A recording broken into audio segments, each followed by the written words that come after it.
হেডষ্টটো মানে আৰু কি একদম এখন মাস্ক বনাম বুলি ভাবি আছোঁ পূৰা একদম তো বনাম আৰু তো আপোনালোক ফেমিলি দেখাম কেনে হয় জানিলে মোৰ লগত আছে আৰু মহিলা আছে তো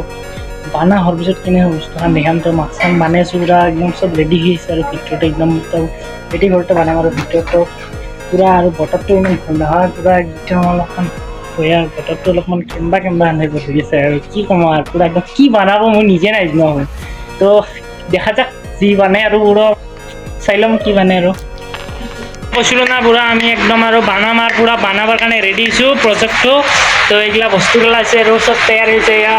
আশিক ভাই বাবু আছে তো আজি বাবু অলপমান হেল্প কৰি দিওঁ আৰু পূৰা আমি আছোঁ তো বনাম আৰু কি তাৰমানে কি প্ৰজেক্ট হয় আৰু আপোনালোকে চাবলৈ ৰখি থাক আৰু মই নিজে নাজানো কি বনাম আৰু তো বাবুই জানে অলপমান কিবা কৈ দিবি নেকি কৈ দিয়ক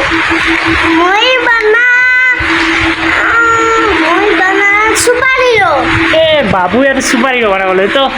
মই যিটো বনাম আৰু এইটো মানে পূৰা একদম আমাৰ মজা মিল আছে তো মই আছে এয়া তো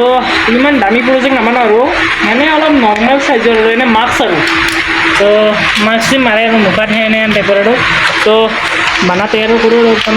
তেৰে কাপটো নাজানো আৰু পূৰা একদম বানাই আছোঁ আৰ্টিষ্ট আছে আমাৰ ইয়াতে